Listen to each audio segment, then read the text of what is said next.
नमस्कार. श्रुतीज फूड होममध्ये सर्वांचे अतिशय मनापासून स्वागत.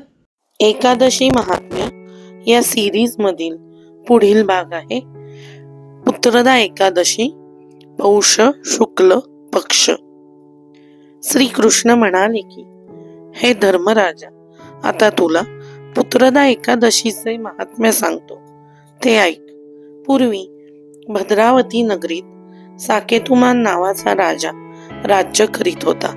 तो महापुण्यशील व पराक्रमी असा होता. त्याला शैब्या नावाची लावण्यखणी महान पतिव्रता अशी एक स्त्री होती. उभयतांना सर्व सुखे अनुकूल होती. संपत्ती त्याची दासी झाली होती. ऐश्वर्य हुजऱ्या बनले होते. ज्ञान भाट झाले होते. सामर्थ्य रक्षक बनले. पण हे धर्मराजा, त्यांना पुत्र संतान नव्हते. ज्या घरात सर्व प्रकारची सुखे आहेत, पण त्या घरात तानुले हसत नसेल, चिमुकले बोबडे बोल बोलत नसेल, सोनुले खेळत नसेल, तर ते घर तेजस्वी तारकांनी व्यापलेल्या पण चंद्रप्रकाश नसलेल्या सुंदर आकाशाप्रमाणे, वस्त्रालंकारांनी सजलेल्या पण कपाळी कुंकुम तिलक नसलेल्या स्त्रीप्रमाणे, सुराज्याने जिवंत असणाऱ्या पण स्वातंत्र्य नसल्यामुळे मेलेल्या देशाप्रमाणे, नवविधा भक्तीने नटलेल्या पण भावा वाचून मिटलेल्या संताप्रमाणेच होय. वनात संचार करीत असताना नाना प्रकारचे पशुपक्षी, लता वृक्ष, निसर्गाचे देखावे पाहिले. पण जेव्हा त्यांनी गायी आपल्या वासरांना पाजीत असलेल्या, चिमण्या आपल्या पिलांना बरवीत असलेल्या, हरिणी आपल्या पाड्यासह उड्या मारीत असलेल्या पाहिल्या, तेव्हा त्यांना फार दुःख झाले. मनुष्यावर दुःखाचे संकट कोसळले म्हणजे त्याला देवाची आठवण होते. याच न्यायाने त्यावेळी राजाला भगवंताचे स्मरण होऊन त्याने श्रीकृष्णाची प्रार्थना केली की, हे श्रीकृष्णा, जगन्नियंत्या, पुत्र संतान नसल्यामुळे आम्ही उभयता अत्यंत दुःखी झालो आहोत. आता हे दुःख आम्हाला सहन करवत नाही, तेव्हा यातून आम्हाला मुक्त कर. तू सर्व शक्तिमान व समर्थ आहेस. अशा प्रकारे तो भगवंताची प्रार्थना करीत असतानाच त्याला समोर एका सरोवरावर ऋषी समुदाय स्नान करीत आहे असे दिसले. तेव्हा तो आपल्या पत्नीसह त्यांच्याकडे जाण्यास निघाला. ते सरोवर मानस सरोवराहूनही अत्यंत रमणीय होते. त्यातील पाणी अमृताच्या तोडीचे होते.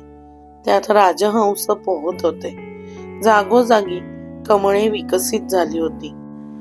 त्यावर भ्रमर गुंजारव करीत होते. भोवताली आंब्याची, चिंचेची, पेरूची, वडाची, पिंपळाची, नारळाची, फणसाची, सर्व प्रकारची दाट अशी झाडी होती. त्यापैकी प्रत्येक वृक्ष फळांनी लादले होते, पुष्पांनी फुलले होते, म्हणून ते आनंदित दिसत होते. त्यातून त्यांना सौगंधिक पुष्पांनी फुललेल्या जाईजुई सारख्या वेलींनी आलिंगन दिले होते.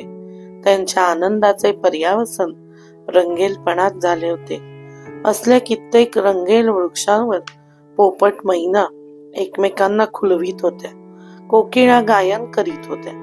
बुभुक्षित पक्षी फळांवर ताव मारित होते.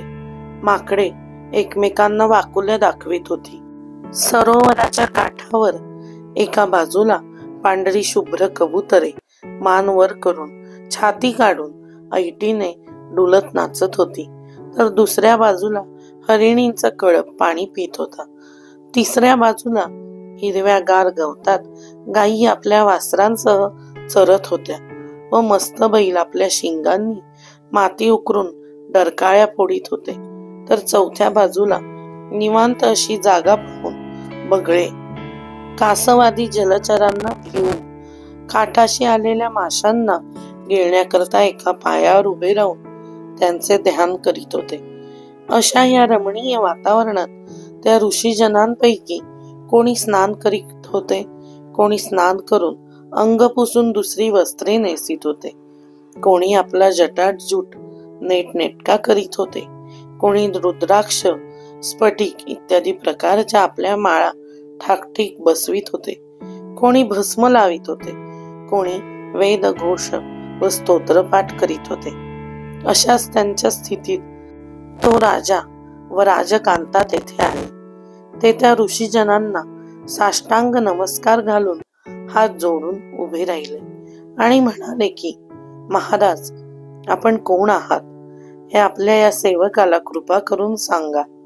मी भद्रावती नगरीचा राजा आहे.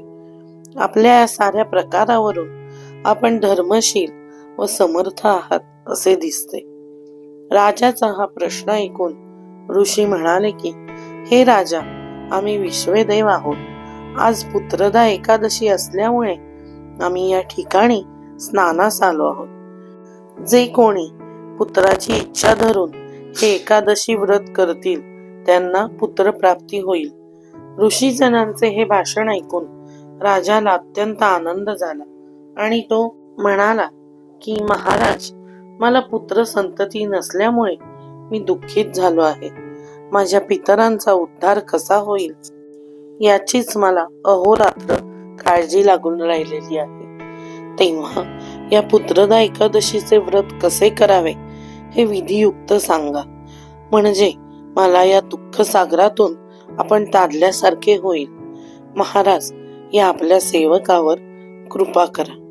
पुढे त्या ऋषीजनांनी त्या राजाला पुत्रदा एकादशीच्या व्रताचा विधी कथन केला व राजाने आपल्या पत्नीसह आणि त्या ऋषीजनांनी तेथे पुत्रदा एकादशीचे व्रत केले.